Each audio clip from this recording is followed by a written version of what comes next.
Okay, it's now time to start. So it's 11:5:50. So go back to the. So this is Ipsecme working group, the last best session in this IETF. And for us, because we have a lunch and cookies and so on, so this is always best. Always come to there. All right, so I'm Tero Kivinen and David Waltermeyer. And we are our chairs. And then if you go to the next slide, so here's the note. Well, you probably have seen it already. If you haven't, then you probably need to go and visit a couple of more sessions during the week. So the next one. So I put the blue slide. Okay. Blue sheets going forward. Then we need some volunteers. We have already one note taker. I think where he is. There. Anybody else who wants to just take it? Yes. Okay, good. Yeah, that's actually very good to if you are making.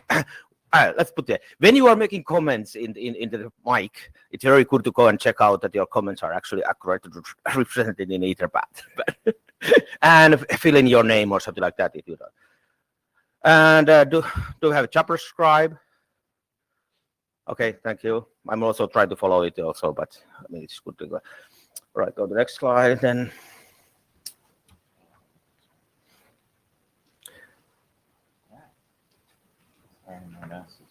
In wrong window. All right, so here we have a quite full agenda, and we try to keep it, which means that we are going to be cutting people off if they are taking too long time. So, anybody has any bashing for the agenda? No, then I think we move to the rechartering 3 minutes ahead of time. Okay, you take that one. Yeah, I can. That's... Okay, so we've made some progress on some drafts. We've got the ED DSA draft in the RFC editor queue. I think it's waiting on some IANA related things, so it should be progressing pretty soon. I requested publication of split DNS. I think we're waiting for AD go ahead on that draft. At this point, so welcome.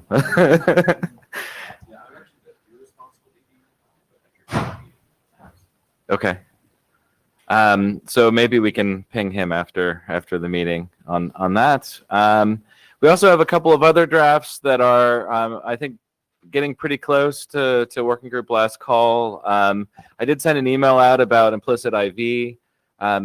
We adopted it at the last meeting in November. There's been no comments on the draft since then. So if there are no concerns, I'd like to put it up for working group last call as a way to generate comments on the draft.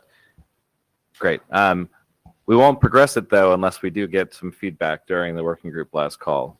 Can I see a quick show of hands for folks that are willing to review this draft? Okay, so about 5 or 6 or 7, maybe. Great, thank you. And then we've been working on a bunch of new charter items.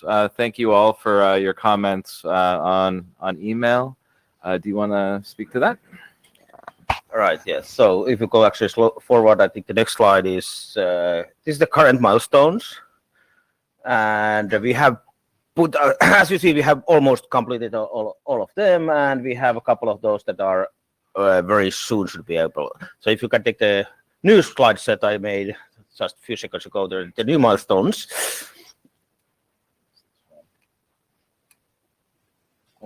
Not that one. Let's see the. Let's see. Is there one that says milestones? I think it's the last one, probably that one. Yes. All right. Cool. So these are the new milestones that are going to be, we are up. I think about these. So this wasn't shown before because we actually picked them up like a couple of minutes ago. And and we have the old items that are, we send it to the AD say that, okay, he made some changes, some small text changes he's going to be putting the charter forward. So I think we are going to get in a charter very soon. All right, so that was this discussion about the charter stuff, and we didn't. If we go to the next slide on there, we didn't add the responder mobile or privacy concerns because there was so much discussion about going on, and we can add them later if we need to be. But I think we need to be having more discussion before we add them to the charter. We did add the address failure errors and the labeled IPsec. I actually have some concerns now about the labeled IPsec because I think the current method isn't good, but we can discuss that when we have a charter item. But anyway, that's good. Okay, then we go to we already actually went through the draft status, but then we have the Valerie's comment about or presentation about the QR IC version 2 draft. So, yes. All right.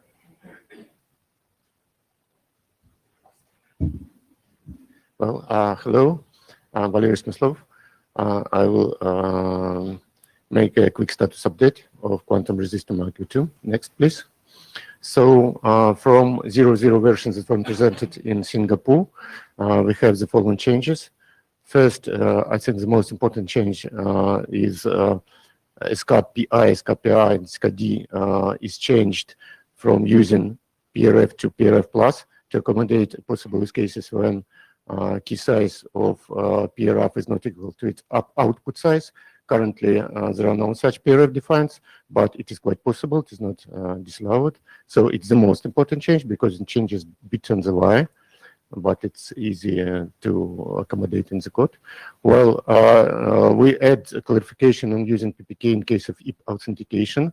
So it is only used in the last ICAOS flight when hours per load are exchanged. And in this flight, PPK ID is included also. And it added clarification that PPK is used only in initial IKSA setup and not in any subsequent rekey or assumption of the same IKSA. Well, added notification that initiator must ignore content of PPK identity if for some reason it is not empty. The draft requires that it is empty for responder, but who knows? So receiver must ignore it. We rename PPK support to use PPK because it to better reflect its purpose. And we added official code points that were assigned from IANA and some minor editorial changes. Next slide. Yes. Well, so at least 4 vendors have running code implemented the latest version of the draft, and we perform interoperability testing. It's almost full metrics, and everything goes smoothly, more or less, so interoperable with each other. And we believe the document is ready for workgroup plus call. So that is it. I think one issue is the document is marked in data tracker as informational, but I remember that I recall that it was a consensus that it must be standard stack, so it just must be fixed. Okay, we'll update the status. Thank you. Thank you. Any question? So the only thing is that this document actually implements 2 things. One is a extended negotiation for which authentication method to use, and one is doing the PPK. And so I found in one of our use cases that if you have a whole network using one kind of authentication and you don't want to switch and you can't upgrade your network all at once, you want to actually have some sort of negotiation on the which authentication mechanism to use. So we ended up using basically with a private use number the exact same mechanism used in the PPK draft for our own, auth null to certificate authentication. So the only question I guess for the group I have is, should we somehow make this more generic? So the notify that's now sent is specifically for the no PPK auth. Should we have one that's more generic with a subtype that says this is for authentication method X? In case you want to use that, I'm okay with that too. And so I know it's late for this document, so I'm also not sure if I want to change this document. But I do think there's some use of having this more generic mechanism that's not related only to the PPK draft. As far as I understand, it's a question to the group, not from me. Well, but still, I will express my opinion if possible. Well, I think that it is a good thing to have some method to not negotiate, but at least to announce authentication method capabilities from each side. But I don't think this particular method that you use in this draft is the best one. Well, I think that probably some, well, it uses some no PPK else notification that offers two ways to authenticate, but it doesn't scale well. So I think that it's better to invent something that each side can announce its supported authentication method in the IKSA need or somewhere before the authentication take place, and doesn't calculate twice an authentication information. So this method particular is for this draft because there are some peculiarities with PPK that prevent it using more generic methods. That's my opinion. Tommy Pauly, Apple. So we were some of the people who were doing the interop testing, and originally we had been doing interop testing with Paul's implementation on an earlier version of the draft, and we updated it. And so one of the diffs in there was the no PPK auth. And that's the area that, like, in our implementation, reading through, it was a little bit confusing at first how that worked. So I think I am kind of attracted to the idea about being more flexible in the future, but either way, I would like to see maybe just some of the text around no PPK auth be elaborated on, expanded upon, to make it really clear that this is what you're doing. It's kind of just in the text there, it just looks like a normal notification, but it actually has a whole bunch of others. Like, it essentially is another auth payload. It's much more like an auth payload than it is like a notification payload. It kind of does briefly describe what goes in there, but maybe even just like a very simple bit format diagram would be useful, because technically in the auth payload you do have another byte, I think 1 byte there for like the type at the beginning. This is not present there. You do say it is the auth data that would normally go in the auth payload, but it may be useful to also specify, and that's not the full auth payload, that's just the latter portion. So maybe just drawing that out to be really clear would help people as they're implementing this. Can you please provide the text that you think is suitable? Sure. I can provide text, but if you agree that that's a good approach.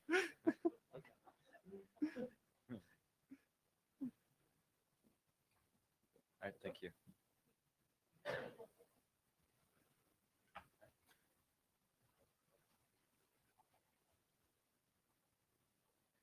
So now we're into the... So now next we move to the other items then. So these are actually all of these are, or most of these are the new charter items. So they are not yet in the charter, but should be soon. So we start with the post-quantum key exchange stuff for IKE version 2. Okay, next slide, please.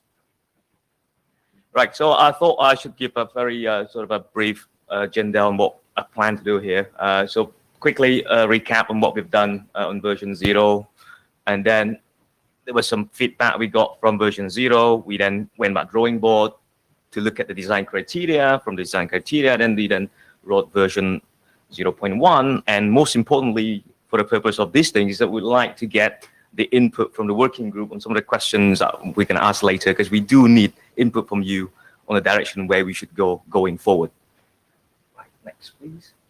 So quick recap. So problem statement, basically, we want to have a way to exchange, not in addition to Diffie-Hellman public data, but also post-quantum public data. And we want to do it in hybrid mode, just like shown in the diagram there. So we want to do it in parallel. And then on a version 0.0, the way we do that is we introduce a new transform type. As you know, that transform type 4 is for Diffie-Hellman group, and we introduce a new transform type to carry the post-quantum public data. And also, we introduce a new payload type to carry the actual public data. And then, obviously, post-quantum public data is pretty large. Some of them is more than 1 kilobyte. So we will end up with a fragmentation problem. So at that time, we decided, okay, right, there was a draft on TCP encapsulation. We will use TCP encapsulations. And then, you know, in IETF 99, we got feedback, that's not a good idea. I mean, we still need to use UDP. So, all right, okay. So we took that into account, right? And also, there was a strong sort of an input, say, hey, you can't just simply introduce new transform type. There could be interoperability issues. All right, that's good. So we got that feedback. Next slide, please. So then we, all right, went back to the drawing board, and then we say, okay, what are the main criteria for our design? And these are the things that we thought that are not all of them, but these are the main ones. So the first one, obviously, is that the need for post-quantum key exchange, or the need to perform this, to include post-quantum cryptographies into IEV2. And the second one is hybrid mode. So obviously, if we replace a current working sort of a Diffie-Hellman ECDSA with something that is not known, it's a bad idea. So we want to do it in parallel. We want to, at least in the transition period, we do not want to weaken the security. So we want to use the Diffie-Hellman key exchange in conjunction with post-quantum key exchange, right? And the third item is the focus really is on confidentiality, meaning that we imagine the case that where there is a passive attack, there are people capturing data and wait for the time when there are powerful enough computer to decrypt it. So we want to protect against that kind of attack. Whereas there is also another kind of attack, which is active attack, where people can do live man-in-the-middle sort of attack on the line. That would only be a problem when there is quantum computer. Obviously, as far as I know, there is none at the moment. I could be wrong, but right. So the focus here is on confidentiality. And number 4 is we want to limit the amount of data exchange, meaning here is that the post-quantum public keys are pretty large. We do not want to send too many of them on the line. We only want to send when we know the peer, okay, we agree on this type, and that's it. We want to exchange that data. Future proof, point number 5. So we say that, okay, we should not delve into the crypto in detail, right? We should treat things as a blob. So let people like NIST decide what algorithm it is, but what we want to do here, we want to create a framework such that it's very easy. Let's say in the future, there's a new algorithm, we can slot it in without changing the framework on how we exchange the public data, right? And number 6, efficient way of negotiating hybrid algorithms. So on our earlier draft 0.0, we only say that, okay, we will exchange one Diffie-Hellman group one Diffie-Hellman public data and one post-quantum public data. But talking to a number of people, there seems to be a need that to exchange multiple of these post-quantum public data. So we need a way of efficiently encoding these information such that we will not end up with an exponential, list of data to be exchanged. Number 7, obviously, I talk about that. Obviously, fragmentations need to be resolved rather than relying on TCP, right?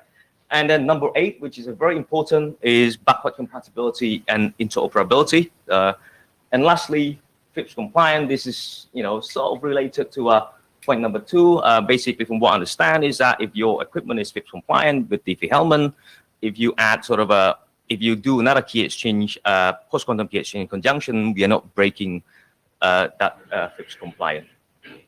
Right, so that is the design criteria. Next slide. Okay, backward compatibility. So one of the things that we learned was that introducing a new transform type is going to create problems, especially because having 12 years since we've got IEV2s, there's no new transform type. Yes, in RFC 1726, it says that a new transform type should be ignored if the peer doesn't understand that. But from what we tested, that doesn't seem to be that true, unfortunately. So then we thought, okay, so we need a way of exchanging this information, and we need to meet the following point. Basically, if we try to do something that does not introduce new transform type, no new payload type unless the other side supports it. And but on the other hand, if you look at notification payload, it's okay to introduce new notification payload. So based on this point, next slide, please. So we try to sort of see how we can do that. So we came up with this sort of this 2-phase exchange where instead of using new transform type, we create a new Diffie-Hellman group using some number that has not been used before, and that group denotes sort of a hybrid sort of a type. And we exchange it in the first round, ISA sort of a message on the first round, and if the other side understands that, then you'll send sort of if the other side doesn't understand, you'll say, okay, invalid KE payload and so on and so forth. And if it understands, then you can go in the second round where we will use sort of I'll come to that later, send sort of the post-quantum public data in multiple KE payloads. So in this case, there's no need to use a new transform type. Next slide, please. Okay, fragmentation, right? This is one of the very difficult tasks on this thing. So fragmentation obviously is supported in like V2. Valerie, obviously he's got that draft on there, but unfortunately that sort of happens on IOTH onwards. And here we're trying to do the exchange on the ISA init message. Obviously, we thought that, okay, one of the aims here, obviously, we try to keep sort of the message flow, unchanged from the standard sort of V2 transport. So one idea that we've got was that, okay, we could actually introduce this a frag pointer, which is basically a fragmentation pointer, which you slot into the current sort of a KE payload that is too large, and the actual body is split into one or more of this frag body. Lavnir, so when you say it's large, how large? Well, some of the KE payload in general will be 1 kilobyte or more. So okay. So if you exchange more than one of that, for example, then there could be problem with fragmentations. So we're not getting into trouble with the payload length field that's only 16 bits.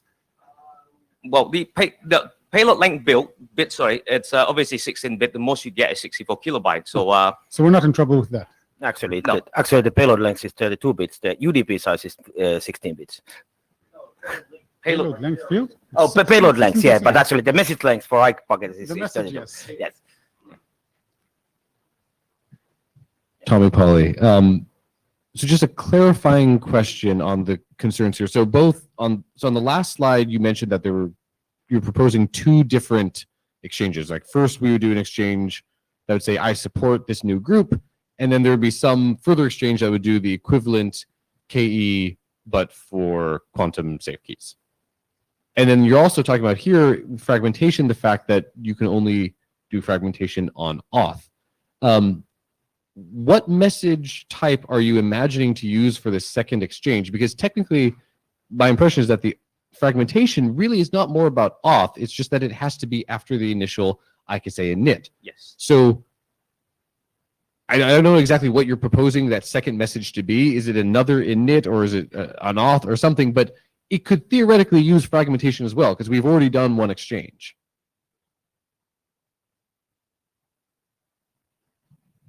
Actually, I was we have another presentation fragmentation later. But actually, if you go back one slide, one of the things actually I was saying you're saying that you are using two different key exchange payload in the same packet, and that's actually something that is most likely going to be causing trouble. No, you are actually planning to have a separate. First round and second round, but both of them are using key exchange payloads. Yes. So Okay, yeah. on this one, we sort of check, do you support that? If you support, then we go here. Yeah. Okay. So there, but actually there if you already know that at that point that in your previous slide you said that when you know that you are supporting it, you can also use the different payload types, and so I think actually it would be better to have not to overlap the key exchange type, but actually key exchange payload, but use a separate. Especially as I see, we might end up having more than 64 kilobytes of that. You're saying that new payload type here for carry. Okay. Palvartus.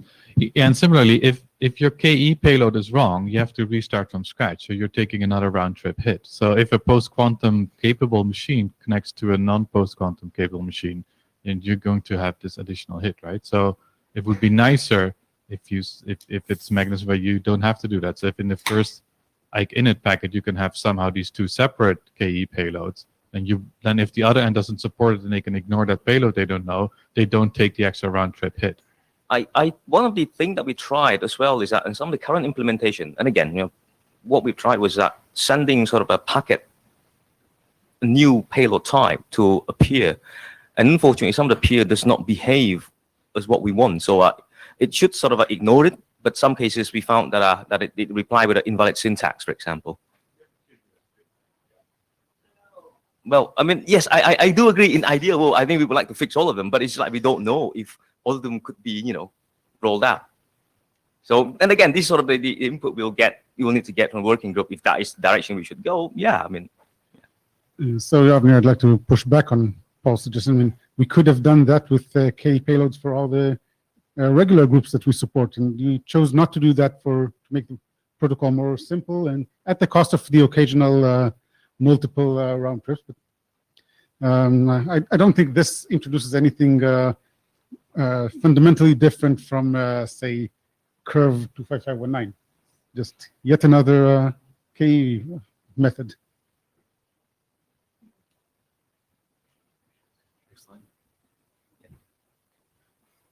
Okay, so, oh, sorry, yeah, I've got something here, sorry. Very quickly, obviously, one of the issues was downgrade prevention. So we know in the normal IETF, we need to send a full set of a proposal. So on this sort of exchange, on the second exchange, we do the same thing. Obviously, on the first round, we use the KE payload to do that.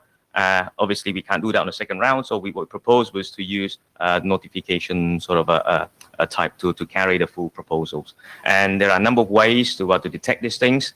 Obviously, one, we don't sort of mandate that, but one could use state allocations or use sort of rely on IAuth to detect any changes, or one can use cookie, which actually we thought would be a recommended approach. Right.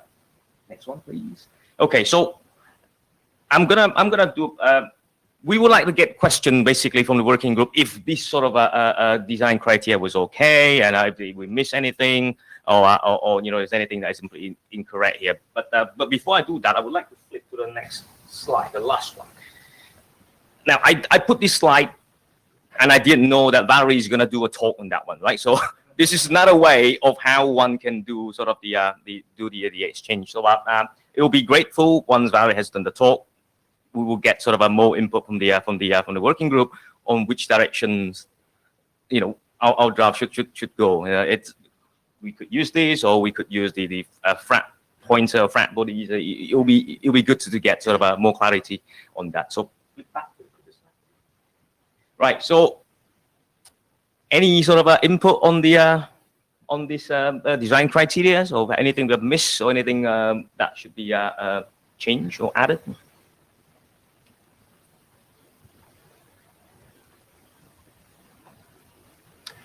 Marko Żarowski, NCSC. Just a comment on the negotiation of the hybrid algorithms and the way you're doing it in the draft at the moment. It's pretty flexible the way you do it. I don't think it's arbitrarily flexible for allowing arbitrary combinations of classical and post-quantum algorithms. I think it's sufficient for most purposes. Just wanted to make the observation that it's not entirely arbitrary. Okay. Valery Smyslov for this plus. Well, I think I'm a principal opponent of your draft, so I just repeat what I wrote to the list. So I think that it is better to use a slightly different approach, especially for fragmentation, for negotiation. Negotiation, I think it's better to reuse transform types. And it is possible to make, I think it is possible to make it workable even in most cases, even if we have some bug implementation, but I hope the bug implementation will go at the time when this draft become this ubiquitous, becomes an RFC, because it's a long-term draft, a long-term solution. So for long-term solution, it is not a good idea to rely on some bug implementations that are all around. And the second point that I think it is better for me, from my opinion, to reuse existing fragmentation mechanism by introducing intermediate exchange and putting all the QSK stuff there. So that's what my next presentation will be about. And I think that we have some conversation with authors of the draft, and some fruitful, probably. This is the approach that if our group decide it's okay, probably this approach is what should we go. So I have a question about point 9, the FIPS compliance. And do you actually achieve this? Because you're proposing here a mechanism that includes some NIST-approved algorithms and some algorithms that are still not NIST-approved, and they're kind of mixed together. And I'm not sure that passes the checks well. It does. I mean, we got NIST basically state that. I mean, you do? Yeah. Okay. I can send you the details. Great. Yeah. One of the things you have to think about also is, especially if you are thinking about doing what you're proposing here to create a new Diffie-Hellman algorithm, is that we already have the Diffie-Hellman, invalid key exchange payload, meaning that if we want to, you propose curve 25519, and I don't support that, but you also propose 3000-bit mod-p group, we can actually fall back to that, and we want to see how that interaction works.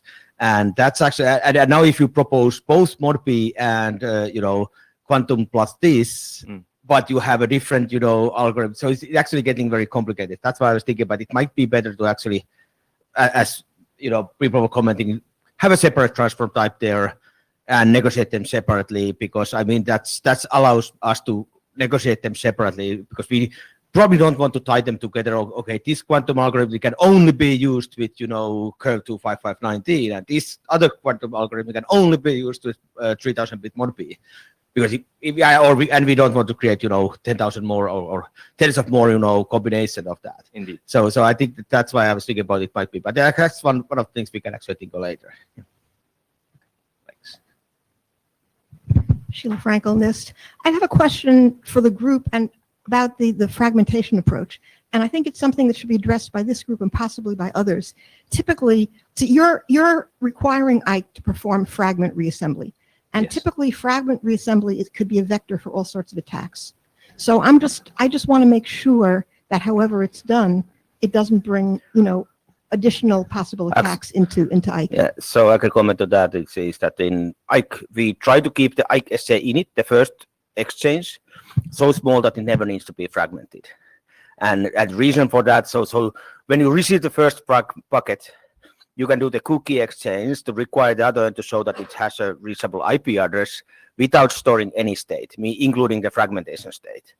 And after, when you have received the first bucket, after that, we can do fragmentation in IP layer also, because I mean, that's, then you can, in principle, mark your kernel so that, yes, from this IP address, I allow to be doing reassembly for the IP fragments because it's known IP.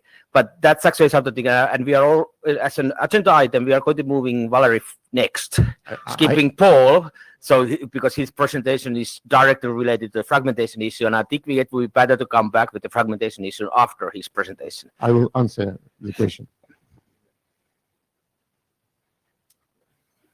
Well, I mean, I appreciate that people may not have an input here, but it would be good if anyone has got an input, send it on the mailing list. We'll be happy to take them into account. Okay, thank you. Yep, thank you very much. So next is then we skip the liable IPsec and move that to later if we have time, because the slides came late. And then we go to the accelerator exchange for Ike version 2. So this is going to be the fragmentation issue, solving the fragmentation issue. Hello once again, I'm Valery Smyslov. This draft is inspired by Tero's idea. I need to create a Tero who suggested to include an intermediate exchange between Ike init and Ike auth. Next, please. So what do we have now? So we have two Ike setup is done by performing two exchanges, Ike init and Ike auth. And there are some properties that Ike init messages are usually rather small, so no IP fragmentation takes place.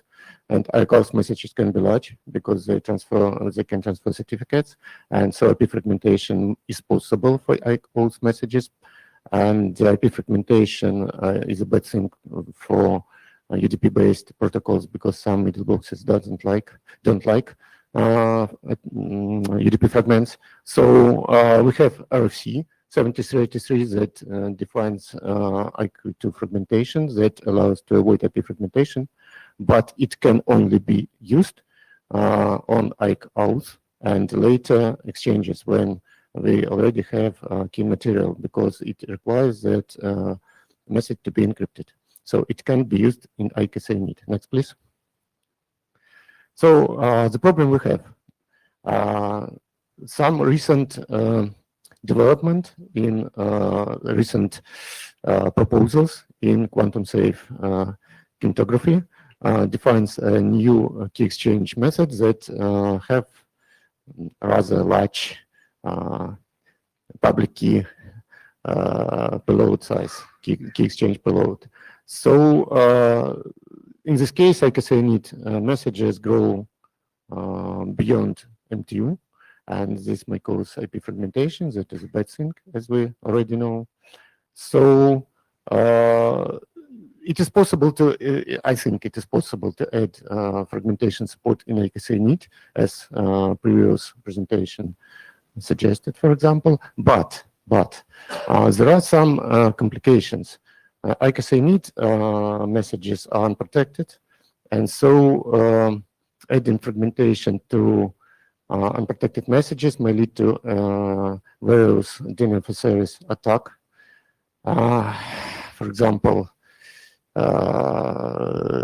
reassembly queue poisoning, when attacker who is only able to see and to inject messages can inject bogus fragments and prevent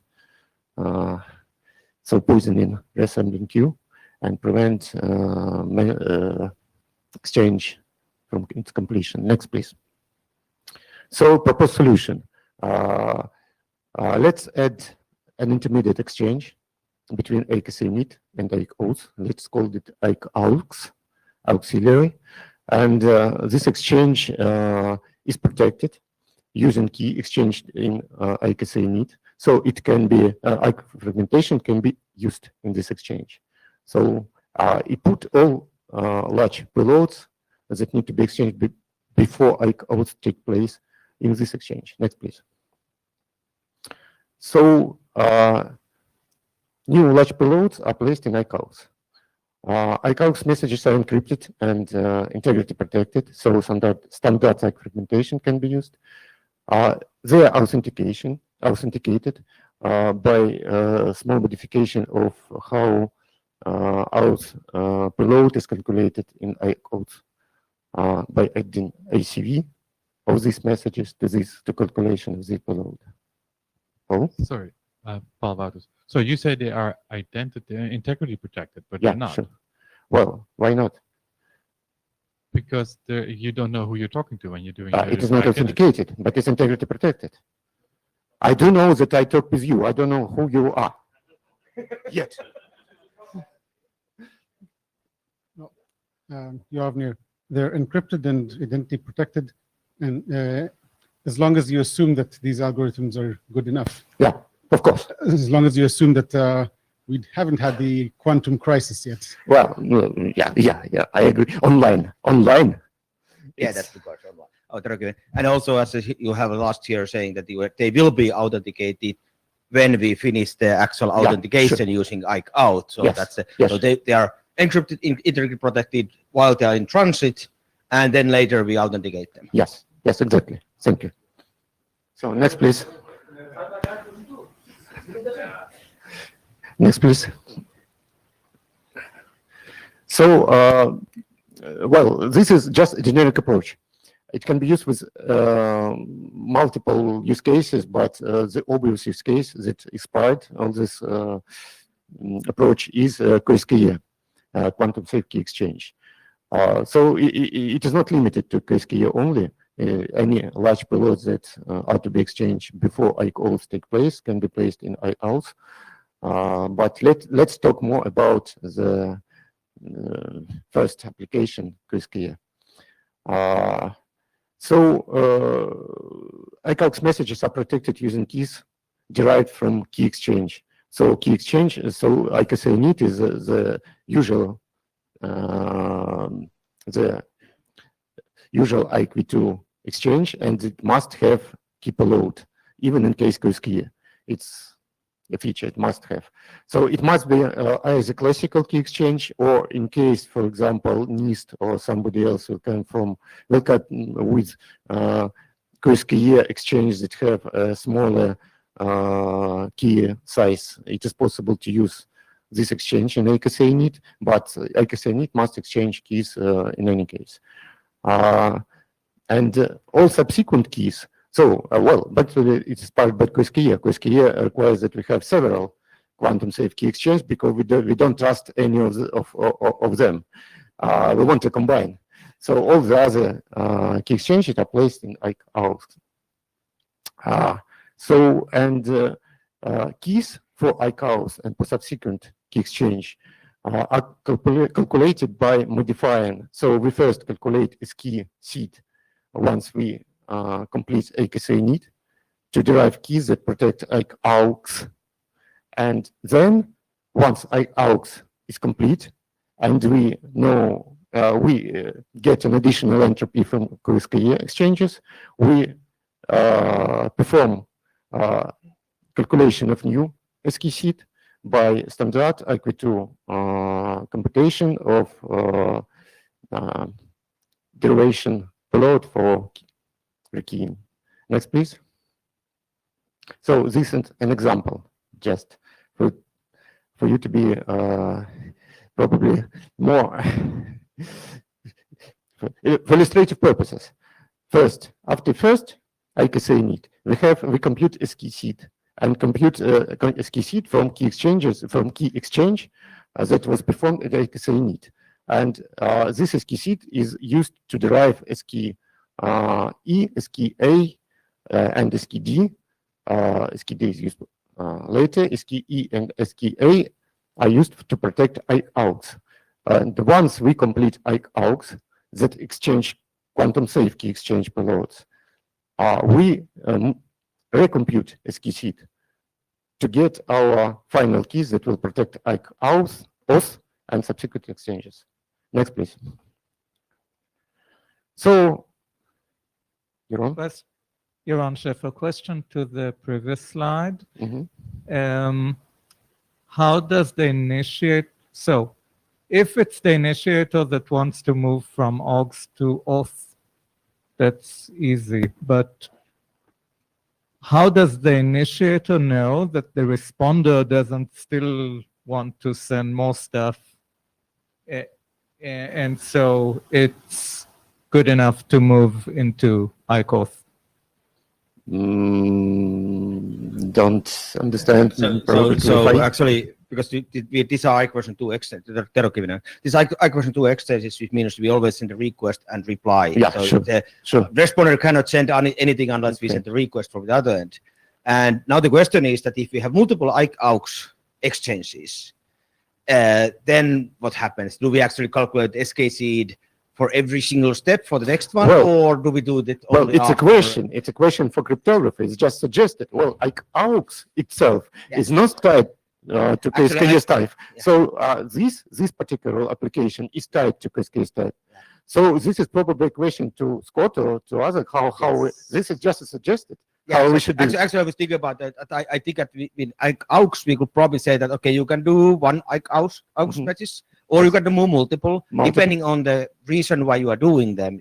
So if your quantum key exchange requires multiple of those, you decide what you do and negotiate it somehow with the other and do those. And then we probably do only the SKC final, including all the traffic, all the, whatever we have. We don't do every single step because it actually might be so.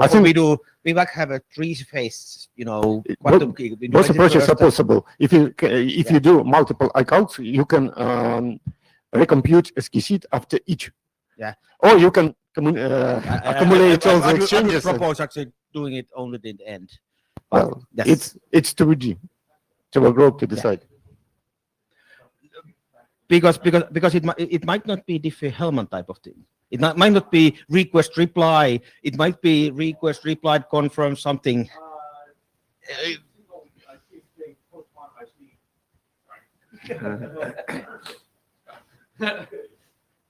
That does not seem to be a issue in practice. I've seen only one key exchange which didn't fall into the Diffie-Hellman key send reply paradigm. And nobody takes that one oddball seriously.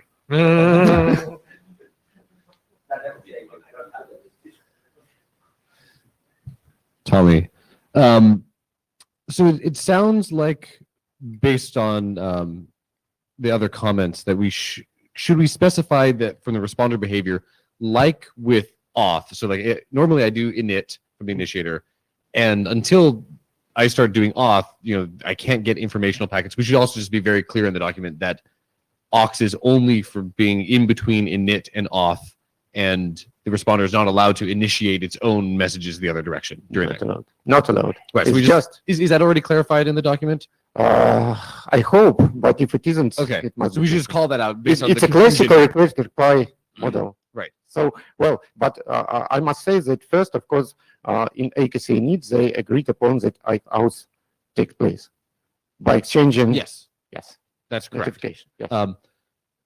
So also, are we mandating that essentially the result of an IKE-AUX exchange is that we will always have new keys? That because you're mentioning that this is great for the Well, quantum. It This is is well, not always. Well, as I said before, IKE-AUX is a generic. Yes, in some cases, for example, I don't know. I can't come up with exact case. But for example, I must exchange some huge payload before IKE-AUX take place. I can use it, but this payload may not establish new keys. In this case, well, it is not updated of key seed. But for QSKE case, of course, if you exchange new key payload, we must use it.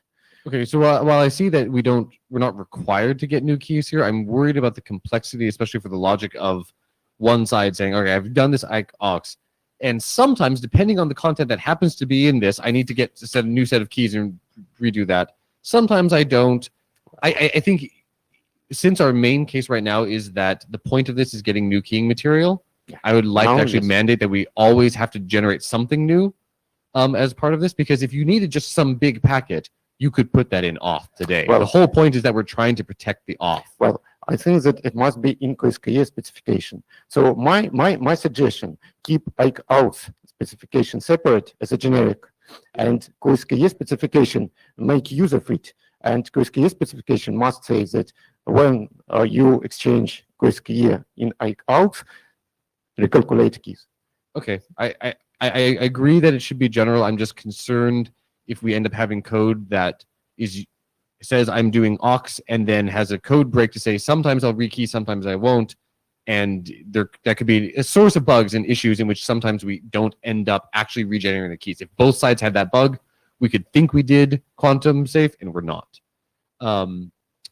Yeah, but in general, I really like this approach. So thank you for specifying this. I think it's definitely the right direction. Don't go back to this previous slide, please. Michael Richardson. So I was really enthusiastic 2 slides ago or something about the generic IKE-AUX mechanism. And then this slide points out this discussion about rekey. And I begin to feel that it's not very generic. Okay? Why? Well, because of the rekey part, as we just said. So if we have to rekey after this, well, okay, if we have to rekey after this to make everything work, then it seems like we should just do a new IKE-AUX. No. Okay, there. So answer a question for me answer a question. There's a riddle there, right? Answer this question, please. So it's Friday. So assume that quantum crypto has broken Diffie-Hellman. Oh, online. In real time. Online. In real time. Yeah. Wow. So we really need that the stuff that's gone bad. So the point is that means that first step is already null and void, yes. Right? So why bother doing this part in between? Let's just go to IKE-AUX, generate some keys, and then do a rekey with the quantum mechanism. No. Well, first, No, because once we get to IKE-AUX, we can do our fragmentation process. Well, in there, but let me. Well, but this is a fake auth. No, Okay. no.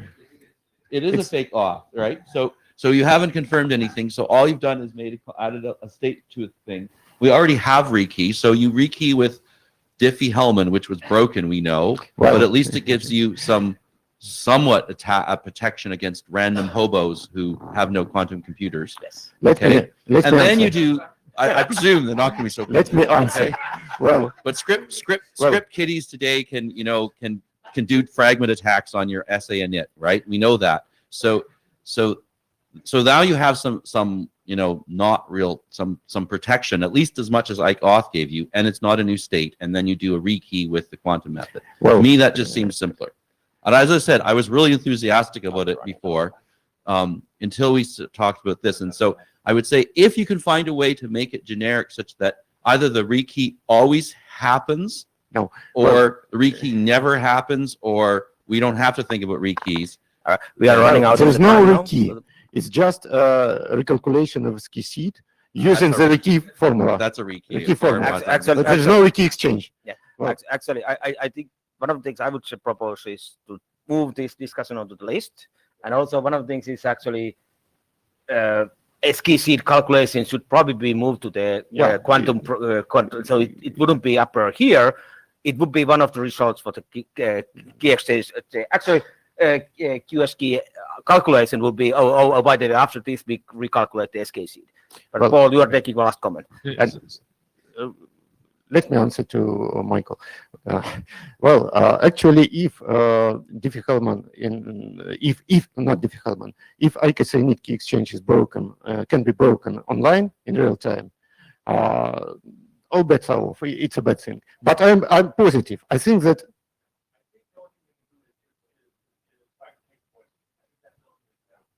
Well, but anything, I think that we will end up with some post-quantum key exchange with rather small key exchange preload, so that it can be fit in IKC init eventually. I hope. So, and just a clarification. So for if we hit rekey time and we want to use to create child assay exchange later on, then we're just assuming we can create a giant packet and fragment it, or what? Once more, didn't understand what. I'm just worried if we need something similar later on for create child assay. But I guess we For can fragment. Ricky, it's create child assay. Right. Yeah, I guess so. Yes, create child assay. It's encrypted and it's so. Properties. Can you So, can so you I will be can very, you quickly summarize this maybe in a minute? yeah, Thank you. in a minute. Yes, right. It seems that this approach is rather simple. It adds very minimal complexity to existing implementations.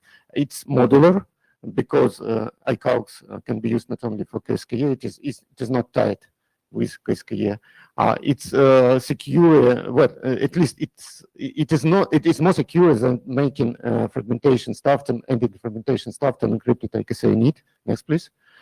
Well, it adds reliability because we can make several iCalcs exchanges if you need to perform several KSKE algorithm, and making each message smaller that will benefit on lossy and congest networks. And what about performance? Well, it adds 1 extra round trip. That is that. But I think that it's affordable. So comments, questions, adoption. I think we're gonna have to take those to the list. Yeah. Okay. Thank you. Thank you. Paul, do you want to come up? Paul.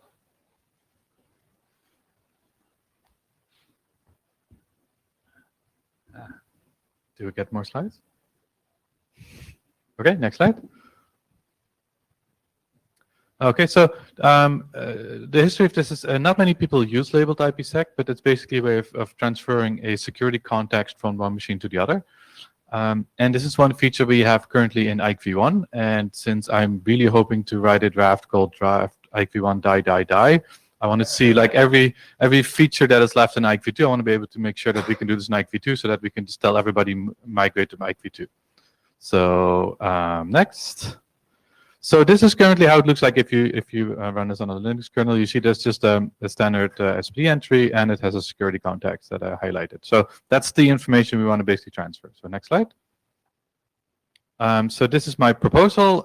We give it actually it was more Tero's proposal again. We give it a traffic selector type. We reserve some bytes because the other traffic selector type that is not IP also did that, and it sort of makes it more similar. And then just the length, and then the length of the label. And then next slide. We still have. Do you want to comment on this first? Yeah, Okay, sure. I don't think it's is compatible with how IQ2 defines TS types, because traffic selector is composed of several TS. TSI, TSR. Yes, and all of them are treated as logical OR.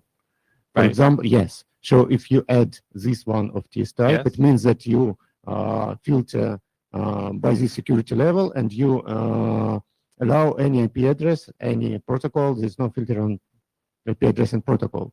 The right approach is to add two TS types. TS type IPv4 underscore sec label and IPv6 underscore sec label that will contain all the IP information and security label in addition, I think, because otherwise you have a logical problem. Well, for example, I include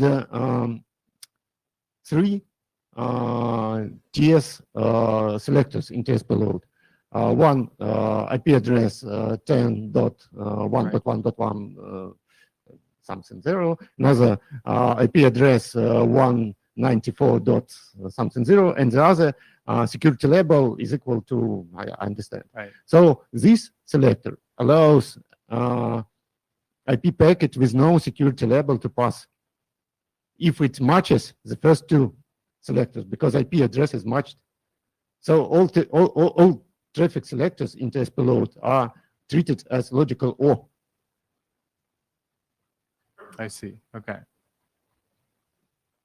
Yeah, that's one of the issues. Of course, there is there's also this issue that in IPsec in traffic selector we always have a range of those, so we can actually narrow them down, which is something that is very hard because seems to be a string. So this is something that needs to be So you can do that, right? So if the IDM is aware of what the security context means, it has some way of narrowing it down, because you can, however you express it in a string or an opaque blob of data, you can do narrowing.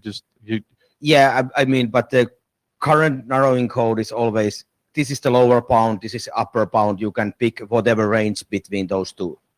So this would be I mean, if you want to use the generic narrowing code. This is a more complicated narrowing, depending on how they define a security context. And I would But like to avoid defining. I think this is something that we need to think about more about how to actually negotiate this, but it's something that we need to think about. And let's take that thinking and discussion to the list. Sure, that sounds good.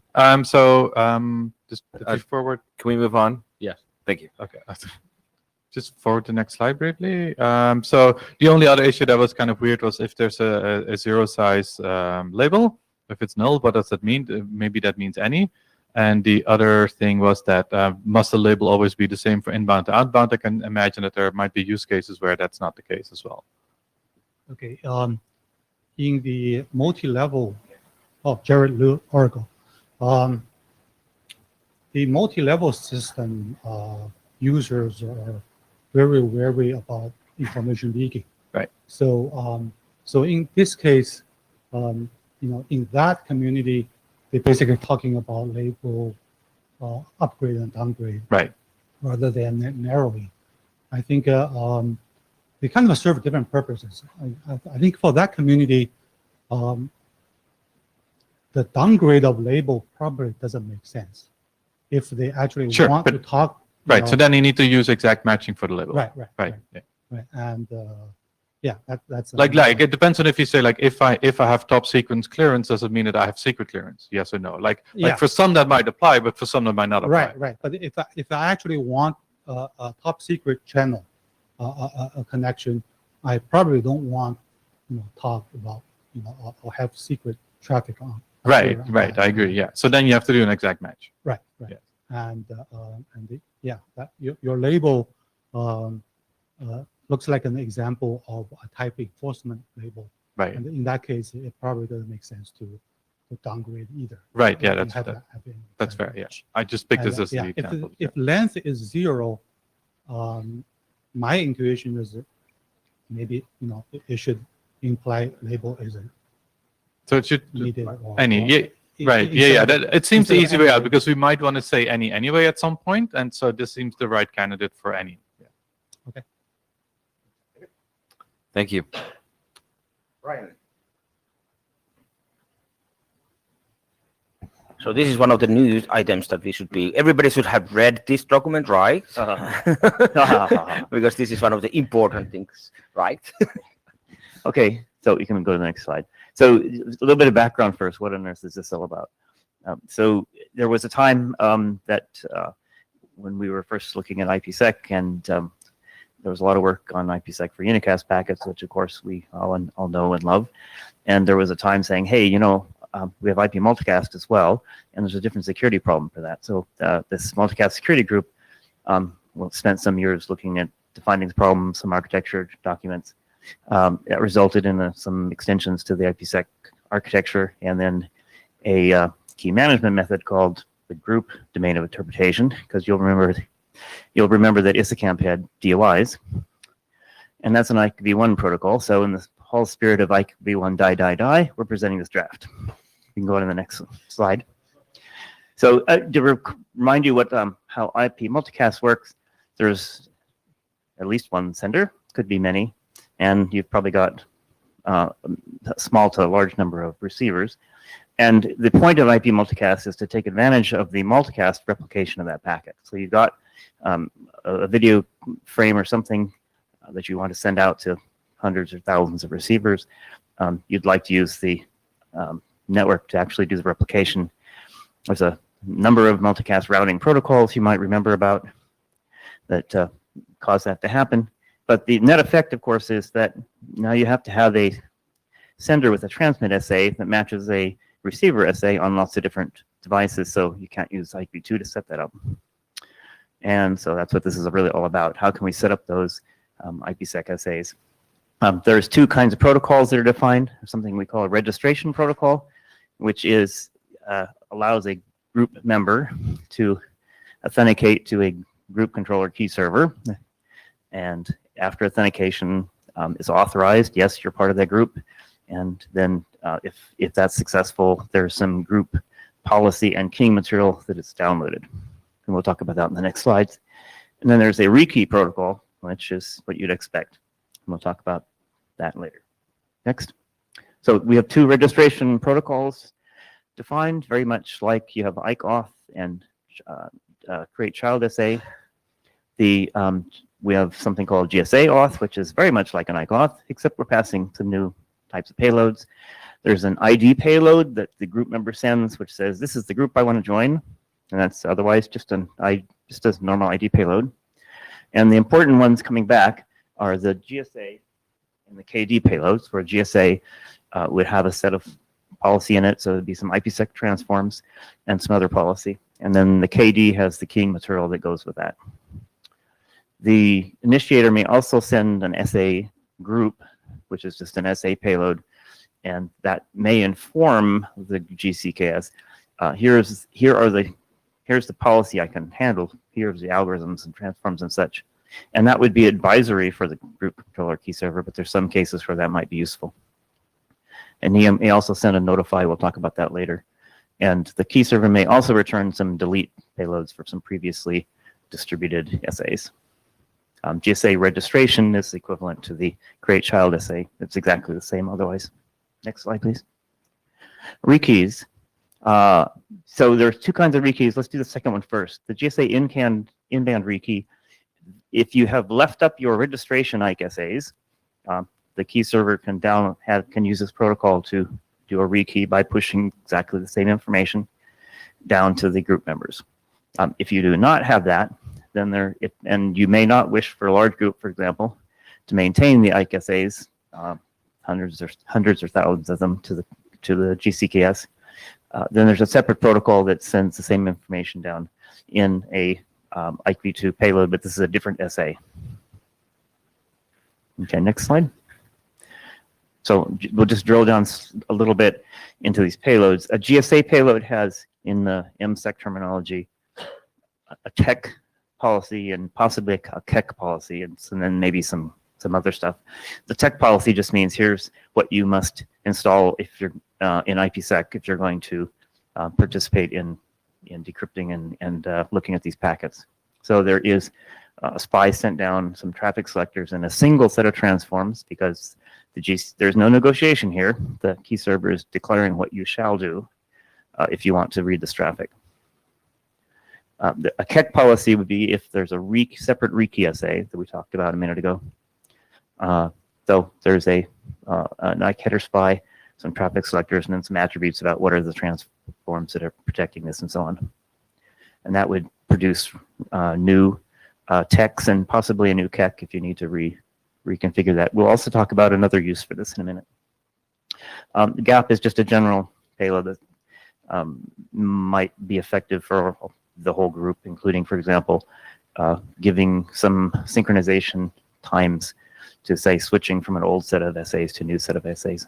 Because, of course, you want the whole group to do that at about the same time. Okay, next slide. So KD is providing keys, as we mentioned, for these other things. So there's the tech. Again, we have the spy, so we can match them up, and then we have the key material that matches the transforms that were sent in the registration. Same thing for the KEK. These last two are kind of interesting. The KEK would be used if you're downloading a single key. I mean, you're maintaining a single key on the GCKS, which group members will use to decrypt and authenticate the rekeys. But one attribute of large groups is that you may need to deauthorize one or more group members from time to time. And you don't want to affect the entire group. You don't want to tell the entire group to come back and re-register and disrupt traffic for a period of time. So there are a set of algorithms that the research community arrived upon. The one that we have in this draft is called LKH, or logical key hierarchy. It's actually defined in, I think it's RFC 2627. And there's also an appendix in our draft that shows how that works. So in that case, the key server does maintain this key tree. You can think of it as a very large, kind of a binary tree.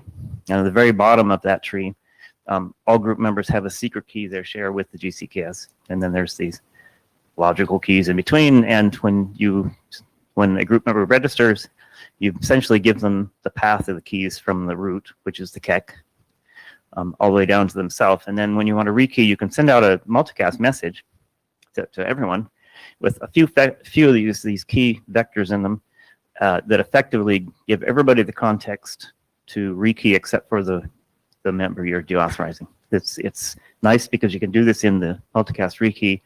Everybody else gets the new rekey, which then you can send new texts out, and your deauthorized member can all of a sudden no longer have the what he needs to decrypt and view the content. The SID is solves another problem. If you chose a counter mode algorithm, you have to be, and you have multiple senders, you have to be very careful about the nonces, of course. So there is an RFC that David McGrew and I published some years ago that describes a method of how you can take some bits in the nonce and call that a sender ID, and you make sure that you give us this sender ID to only one group member ever within a set of essays. And as long as you give every group member a different SID, every sender a new SID, different SID, you will have maintained individual nonces. Okay, next slide. We mentioned some of the reused payloads, ID, standard ID. Most of the time you use a key ID to say this is a number of the group I'd like to join, but it's also valuable to be able to say, hey, I'd like to join this IP multicast address group. And the SAG is a standard SA payload. Standard delete payload. You may have to delete things that you've told them earlier. And next slide, please. It's the last one, I think. Nearly notifies. There's some new notifies that come along with this. Hey, you tried to join this group and we couldn't authorize you, or hey, I don't know about the group that you asked me about. Or the last one is a way for the group member to say, I need more than one of these sender IDs. Maybe he's got multiple crypto engines that are going to be using this, or he's really, really fast sender and he's going to run out of nonce space and you need some more. Okay, last slide, I think. Next, we have this draft has been ongoing for some time, and we're just coming now actually to have it to have it actually published. We have one full implementation. There are some partial ones. I think Valerie might have a small one. Tobias has a couple actually of students that have worked on this interoperability. You might remember a couple of IETFs ago, he demonstrated a minimal group IKV2 client, and now more recently, he has a key server that's, I think, based on, it's OpenSwan, right? And that's the paper that he tells about his interop experience, and we'll be doing more interop on this. So this is, I believe, a new area. So yeah. So I have one question for you. First of all, is that if I understand correctly, the current text is so that we are actually running on different port, right? Port number. So we are not running on port. Runs on 848 today. Or at least that's the one that's recommended. That's actually one of the questions we actually want to decide if we actually want to integrate it more, because I guess one of the things might be, but well, it was still as a separate MCAST. I was thinking about it might be better to have a separate, but if we are now taking it here, it might actually be better to even more harmonize it to use it. And this would actually mean that one of the things would, for example, do so that in IKE out, so not use DSA out, use IKE out with this childless essay, and then because that would be exactly the same. And then do the child essay creation as a separate with the new registration, which would actually solve. So you're saying always do the IKE essay. I mean, always do IKE auth and then always follow it with the registration. Because that would actually allow you to do use the quantum method we were talking about. So because the first two steps will be always same. Yeah. That's actually my question. Is that something that would be willing to think about? Well, certainly if you're in port 500, you could do that. We might want to also use 848 and then maybe you wouldn't have the same restriction. Yeah. Right. We might even want to, harmonize terminology and call them IKE keys and IPsec keys rather than KEK and TEK. That's probably a good idea. Yeah. So I've got, one question, one comment.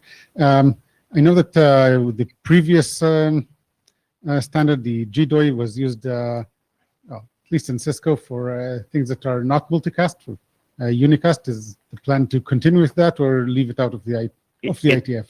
So the policy that you download could be unicast or multicast. Sometimes it's used for a mix. You're right. This is intended.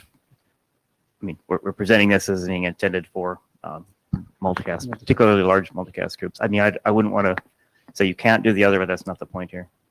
Okay, and one comment that CFRG now have a document for some variation of ASGCM that does not require sender ID because you can just generate the. It's not so catastrophical to reuse the nonce, and the nonces are slightly bigger, so that might be interesting for this algorithm, for this protocol. Right. So I would say that if that gets, if there's an IPsec transform that would get developed with that, of course it would fit right in. That'd be perfect. Yeah, the disadvantage with that particular transform is it tends to be rather more expensive than the regular GCM.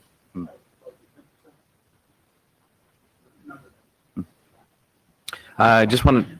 The number that were quoted in CFRG were about 10% penalty for using that, which are sort of okay. Okay, so I'd like to see a show of hands for those that have read this draft. Any version of that. So few. I think it would be useful to actually get a little bit more review before we consider it as a working group item. So if you could post to the list asking for that review, that would be appreciated. Very well. Thank you. And if people who have read it and had comments now actually harmonizing and this kind of thing, actually would be a good idea to get the comments out. So next is then the essay in it, privacy concerns.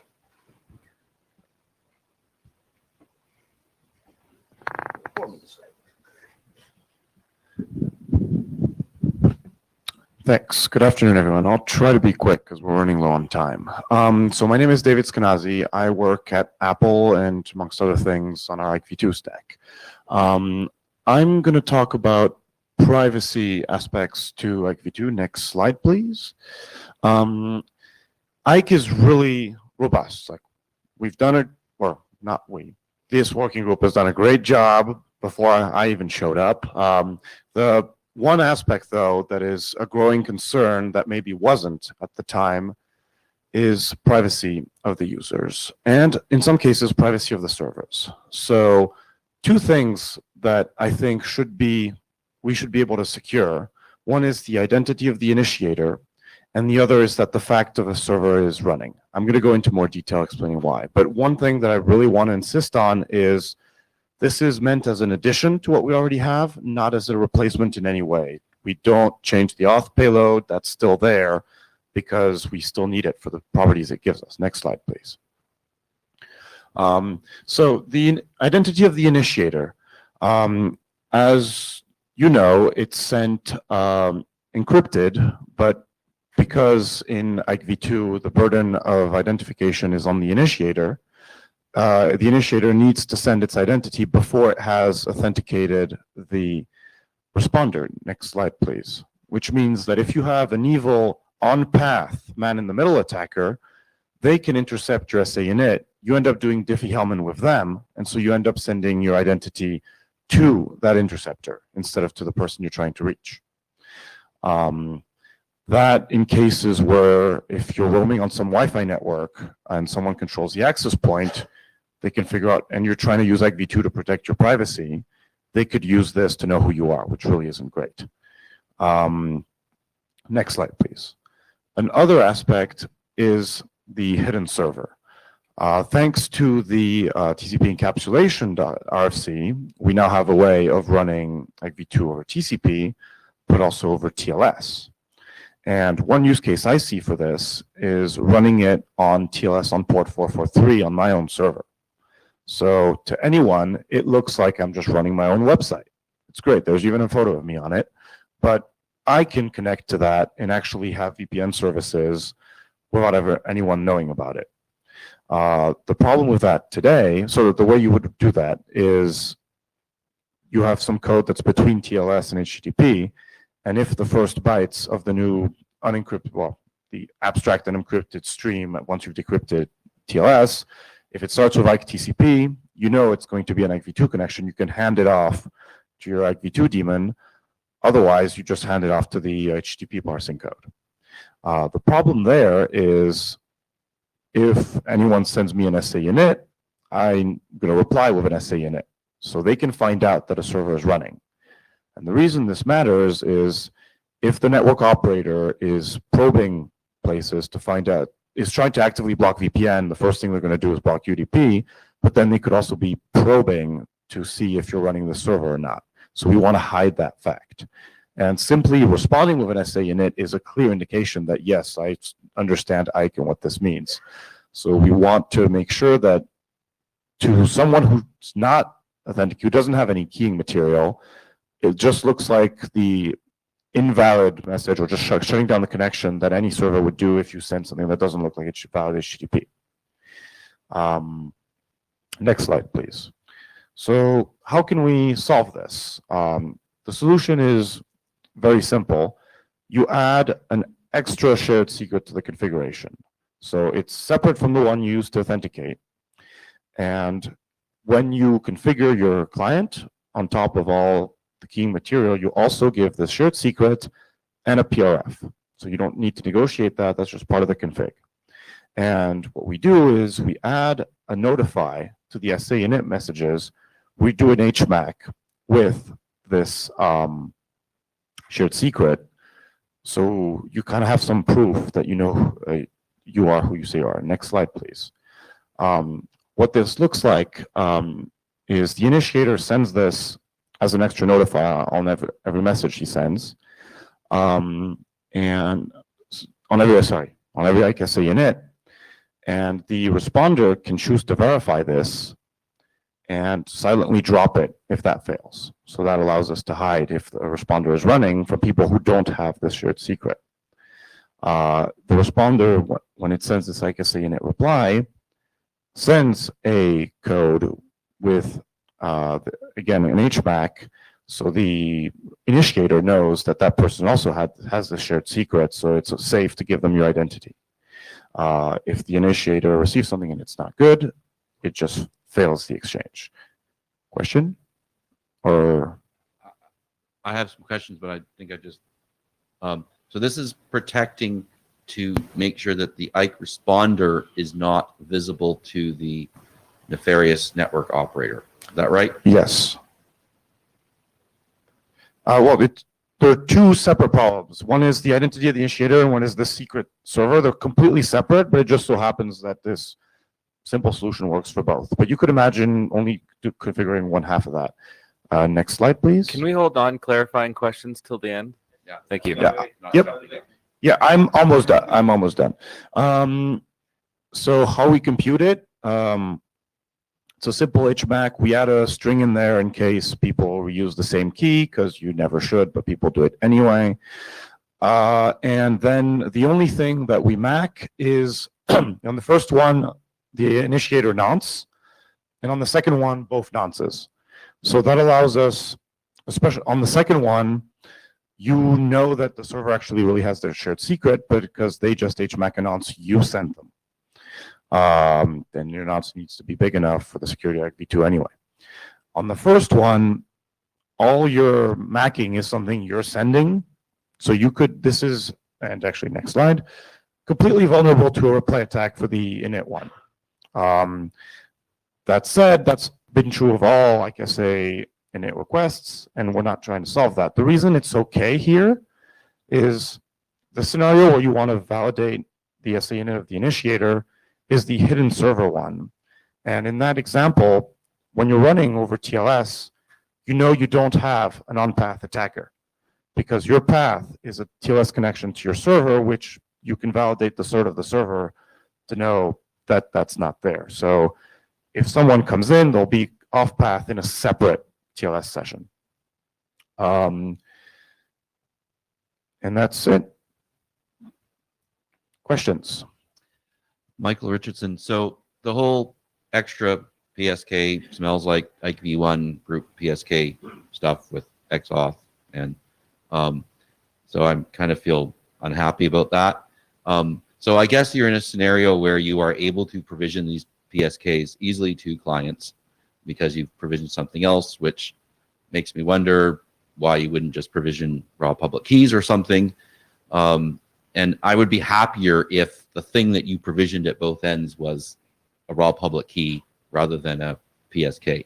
Maybe the quantum guys would disagree with me, but for that. The second thing I want to ask is, since in the cases that you're in a TLS connection, that you've actually validated the cert of the server, okay, it seems that you already have a public key that the server can sign with to prove that it's really who he says it was.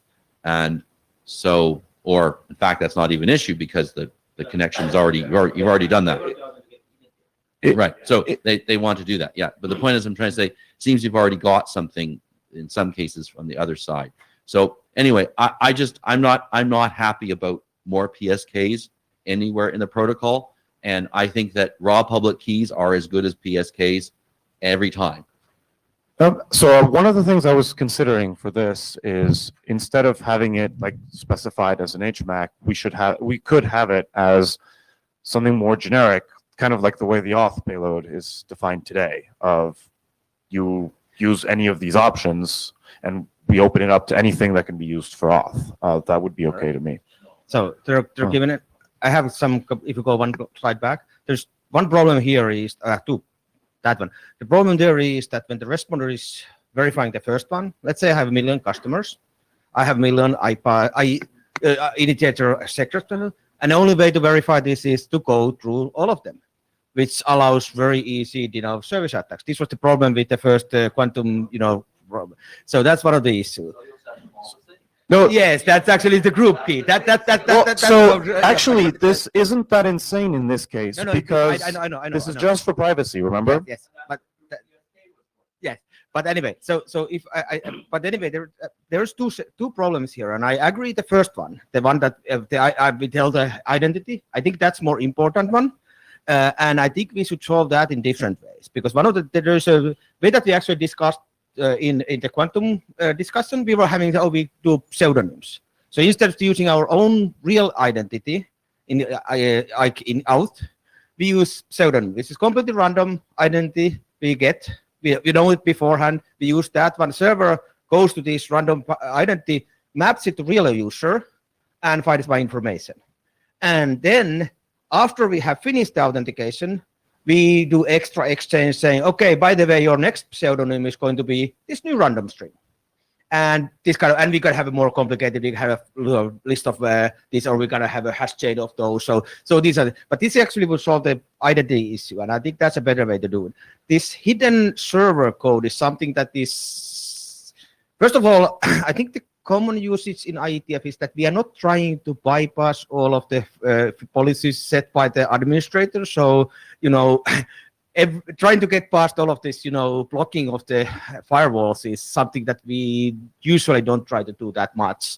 And I mean, it's always going to be a little bit, you know, I mean, from the traffic analysis, it's quite often very easy to see that this is not an HTTP or TLS connection to the server, or if it's a TLS connection, it's a TLS VPN.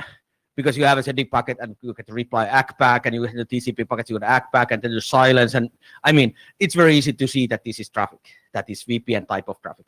Is it an IPsec VPN or if it's a TLS VPN? Who cares? Fair enough. Can we make these short? Yeah. Thank you. Valery Smyslov, response. So I see first scalability problem with this approach, then algorithm agility problem, because PRF is fixed, well, the box tied. It's difficult for you to change PRF because you need to change configuration on all these devices. So it's again scalability problem. And the next problem is that you mentioned is no replay protection. So I think that if attacker can use the first packet, it can replay with it and get all the validated information. They are trying to find the guest. So you're not solving your problem. Well, wait, no, the replaying the SA init allows you to find a hidden server. Yeah, sure. And in that case, if you're using TLS, you can prevent the replay attack. The SA init of the responder, that you can't replay because it includes the initiator nonce.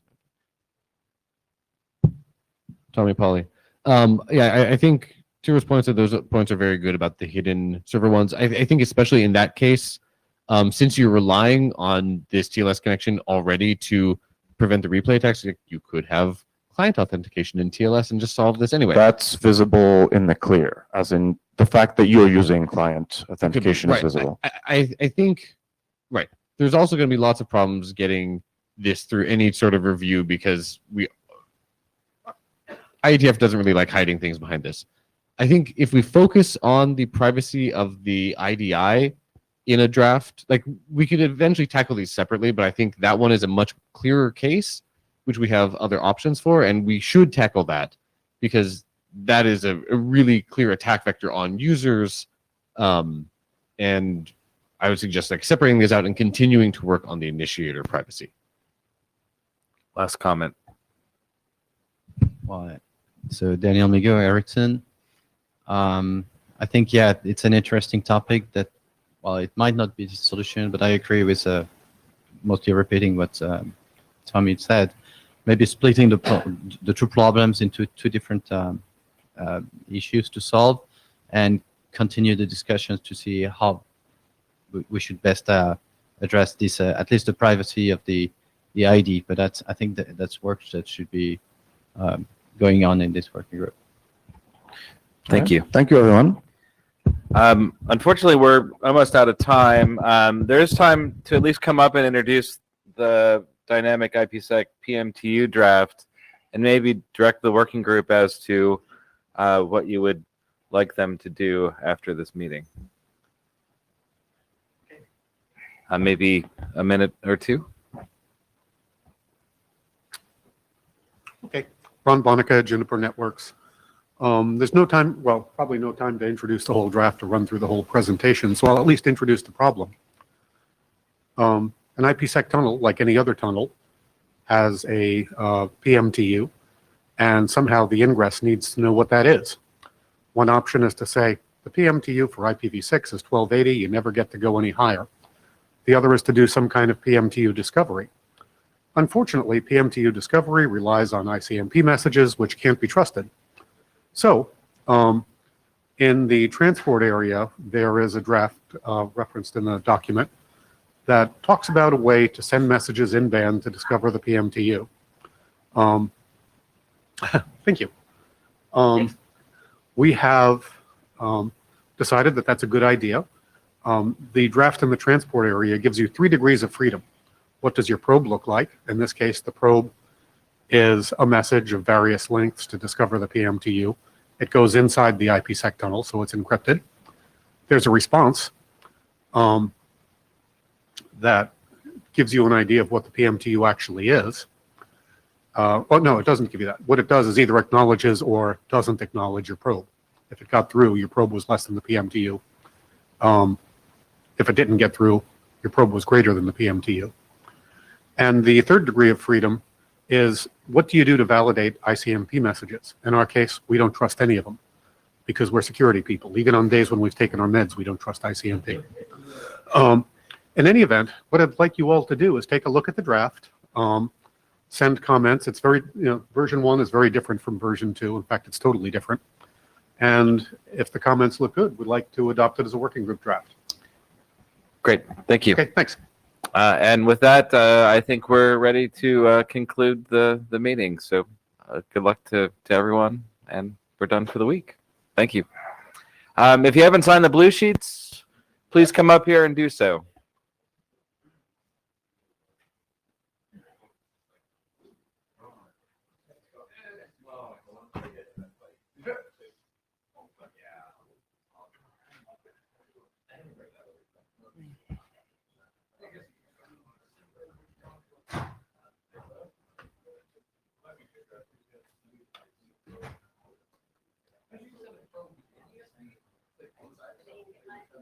Yes, thank you so much. I borrowed her power adapter.